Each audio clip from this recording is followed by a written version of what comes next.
Bonjour, bonsoir et bon sabbat à tout le monde. Je vous souhaite encore la bienvenue dans l'étude de la leçon de l'école du sabbat qui est intitulée Le vrai disciple. Avant de commencer, nous allons prier. Seigneur Dieu Tout-Puissant, Créateur de l'univers, Créateur du ciel et de la terre, nous voici encore en ce moment étudiant ta parole. Nous te prions afin que tu nous accordes ton Saint-Esprit et que nous comprenions cette leçon afin que nous devenions des vrais disciples.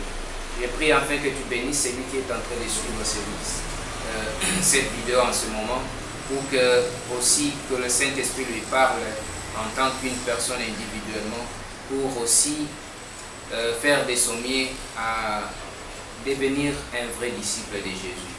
Au nom puissant de notre Seigneur et Sauveur Jésus-Christ, nous avons ici prié. Amen. Tout d'abord, je voudrais m'excuser de ne pas avoir lancé une vidéo la semaine passée. Nous étions un peu occupés dans le travail, mais aujourd'hui, le Seigneur nous a fait grâce et nous voici aujourd'hui. Que son nom soit glorifié. Les vrais disciples, c'est la leçon pour ce sabbat 27 octobre 2018.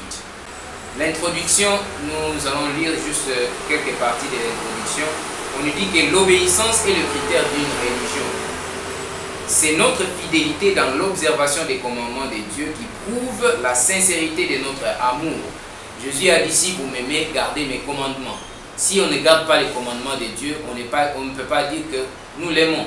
Et aussi, quand notre vie respirera la générosité, la bonté, la tendresse, la sympathie, quand notre cœur se réjouira de faire le bien, quand nous chercherons la gloire du Christ et non la nôtre, alors nous saurons que notre foi est authentique.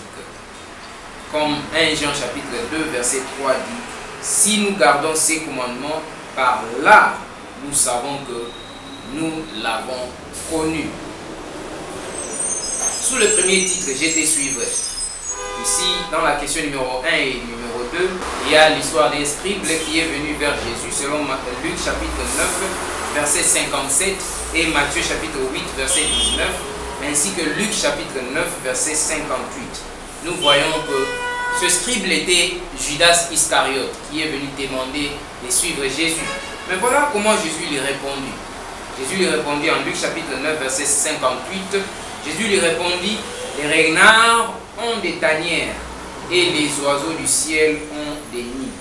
Mais le Fils de l'homme n'a pas un lieu où il puisse reposer sa tête. Ici, Jésus voulait barrer Judas Iscariote et lui montrer que tu viens vers quelqu'un que peut-être tu penses, parce que Judas, lui, voulait joindre les rangs du Christ en tant que, il voulait être parmi les proches disciples de Jésus. C'était un disciple déjà, mais il voulait maintenant devenir un proche disciple de Jésus parmi les 12 apôtres. Mais alors, ses intérêts n'étaient pas des intérêts spirituels. Les intérêts de Judas étaient des intérêts charnels. Et parce que Judas croyait, comme les autres disciples, croyait aussi que Jésus était le Messie.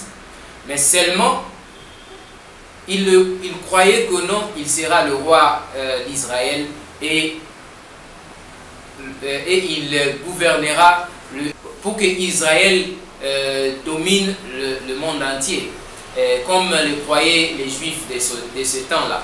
Mais il voulait qu'il soit le plus proche en quelque sorte.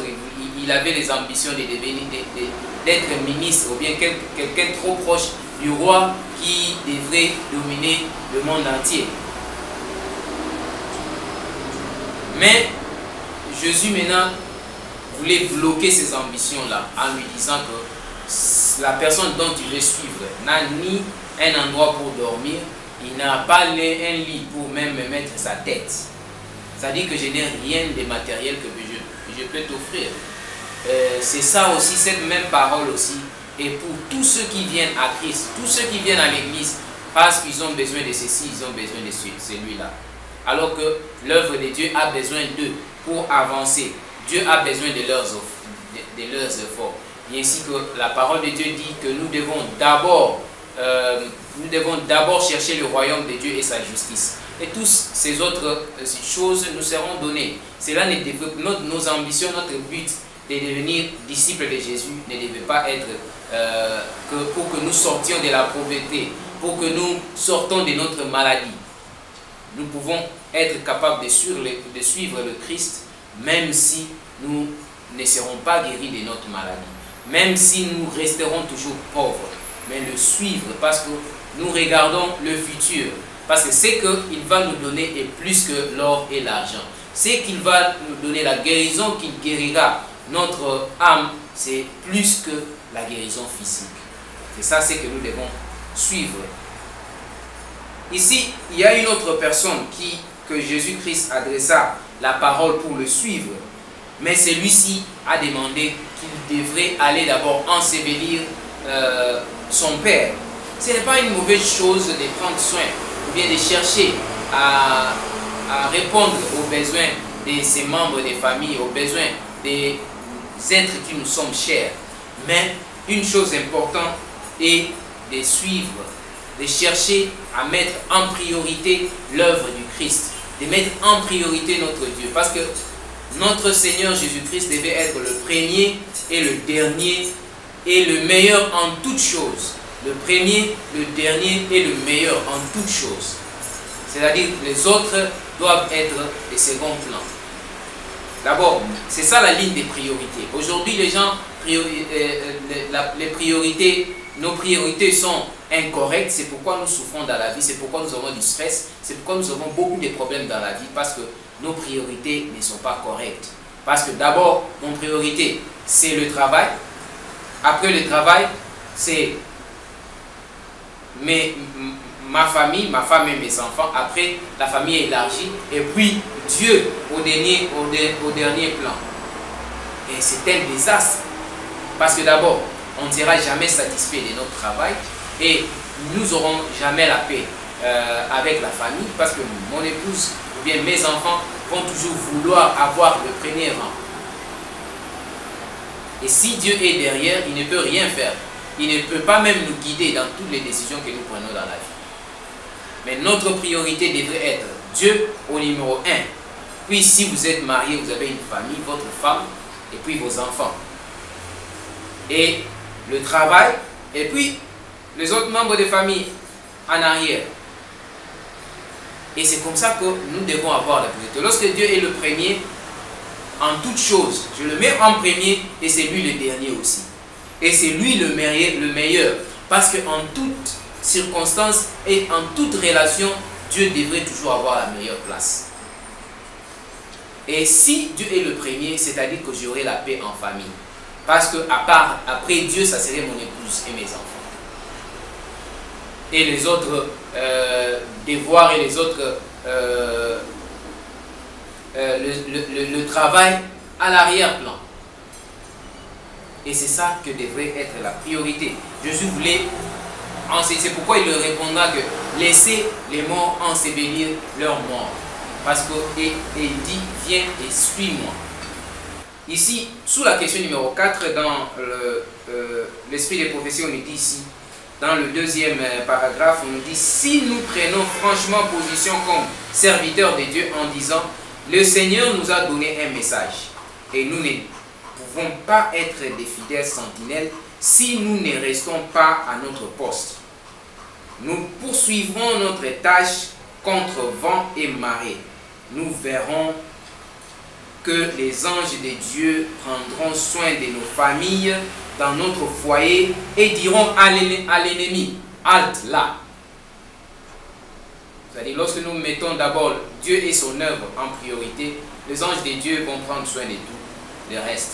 Ils protégeront notre famille, ils protégeront mon travail. Des fois, on est viré du travail, on a des problèmes dans le travail parce que Dieu n'est pas le premier. Ici, encore une autre personne, ici aux questions numéro 5 et question numéro 6, nous voyons encore une autre personne. D'abord, nous voyons la première personne, nous avons trois genres de personnes que les disciples qui ont voulu suivre Jésus. Il y en a trois. D'abord, il y a le cas de Judas, qui voulait suivre le Christ, mais avec des ambitions, c'est qu'il gagnera charnellement. Et le deuxième maintenant, Jésus l'a appelé de le suivre, mais il voulait d'abord aller ensevelir son Père. Et le troisième maintenant, lui, il demanda au Christ qu'il doit d'abord aller dire au revoir aux membres de sa famille avant de suivre le Christ. C'est-à-dire lui maintenant reporter le temps où il devrait suivre le Christ. Selon Luc chapitre 9, verset 61, on dit, un autre dit, je te suivrai Seigneur, mais permets-moi d'aller d'abord prendre congé de ceux de ma maison. Et Jésus lui répondit, quiconque met la main à la charrue et regarde en arrière n'est pas propre au royaume de Dieu. Et Luc chapitre 16, verset 13 nous dit, nul serviteur ne peut servir deux maîtres, car ou il haïra l'un et aimera l'autre, ou il s'attachera à l'un et méprisera l'autre. Vous ne pouvez servir Dieu et maman. C'est ça ce que devait notre priorité devrait changer dans notre vie. Dans l'esprit des prophéties, on nous dit, l'Éternel demande une loyauté si suprême et entière pour que la relation la plus sacrée lui soit subordonnée. Ni l'influence des amis, ni celle des êtres les plus chéris ne pourront vous faire dévier de la vérité. Vous ne sacrifierez jamais le devoir aux inclinations. Aucun lien terrestre, aucune considération terrestre ne devait peser un seul instant dans le plateau du devoir pour la cause de l'œuvre de Dieu. Pour la cause et l'œuvre de Dieu. C'est ça ce que nous devons dire. Lorsque nous parlons comme ça, cela ne veut pas dire, lorsque le Seigneur veut dire comme ça aussi, cela ne veut pas dire que nous devons abandonner nos familles, nous ne devons plus prendre soin de nos femmes, nos êtres qui sont chers. Parce que la Bible dit que celui qui ne prend pas soin de sa propre famille est considéré comme un païen. Et même l'un des qualifications des gens qui devraient être consacrés à être pasteur ou ancien, c'est là il y est inclus aussi la qualité de savoir comment enseigner, comment prendre soin de sa propre famille. Parce que celui qui ne prend pas soin de sa propre famille ne sera en aucun cas en mesure ou n'aurait pas la capacité de prendre soin de l'œuvre de Dieu. Mais lorsque le Christ est en train de parler ici, cela veut dire que non, quelle est notre priorité? Ce sont mes relations, ce sont mes amis, ce sont mes parents, ce sont les membres de ma famille, c'est ma femme ou bien c'est mon mari? Ou bien la priorité devrait être premièrement Dieu et les autres suivront. Question pour méditer que je voudrais vous poser. Après avoir lu les trois réponses de Jésus et ses différentes personnes, après avoir lu les trois réponses de Jésus et ses différentes réponses qui étaient appelés à devenir disciples, quelle différence nette y a-t-il entre un concept humain de la qualité des disciples et celui de Jésus? Par conséquent, que devrions-nous faire? Selon Jésus, devons-nous changer simplement nos idées ou mettre notre main à la charrue et nous consacrer à l'œuvre? Ce sont les questions que tu devrais poser après avoir suivi ces trois exemples. Où est ta priorité? Qu'est-ce que tu devrais faire? Qu'est-ce que tu cherches d'abord? La Bible dit dans Matthieu 6 que ce sont les païens, les gens qui ne connaissent pas Dieu, qui s'en soucient du manger, du boire, qui s'en soucient presque de tout. Mais notre Seigneur sait que nous avons besoin de tout cela. Notre première ambition, notre première priorité, c'est de chercher le royaume de Dieu et sa justice. Notre priorité, c'est de servir d'abord Dieu. Dieu devrait être au premier plan. Et enfin, la question numéro 7, sous le sous-titre « En quête de la maîtrise ». qu'est-ce qui devrait avoir la priorité? Nos intérêts ou ceux du royaume de Dieu? Que montre notre choix? Philippiens chapitre 3, verset 13. Frère, je ne pense pas l'avoir saisi, mais j'ai fait une chose, oubliant ce qui est en arrière et portant vers ce qui est, et me portant vers ce qui est en avant. 2 Timothée chapitre 2, verset 3 à 5. Souffre avec moi comme un bon soldat de Jésus-Christ. Il n'est pas des soldats qui s'embrassent les affaires de la vie s'il veut plaire à celui qui l'a enrôlé. Et l'athlète n'est pas couronné s'il n'a pas combattu suivant les règles. Et quelle devrait être notre priorité? Notre priorité devrait d'abord être en ce qui est en avant. Notre but, c'est de servir Dieu. Notre priorité, c'est l'œuvre de Dieu et l'œuvre de Dieu d'abord. C'est ça ce que devrait faire un disciple, un vrai disciple. Le Christ, pour nous sauver, il a abandonné tout. Il a laissé tout derrière lui. Pour te sauver toi et me sauver moi. Sans ce sacrifice-là, nous sommes rien. Nous serons rien. Jusque-là, nous serons perdus. Mais à cause de ces sacrifices que le Christ a fait pour nous, en faveur de notre vie, aujourd'hui là, nous sommes appelés enfants de Dieu. Aujourd'hui, il nous a donné le pouvoir de devenir enfants de Dieu.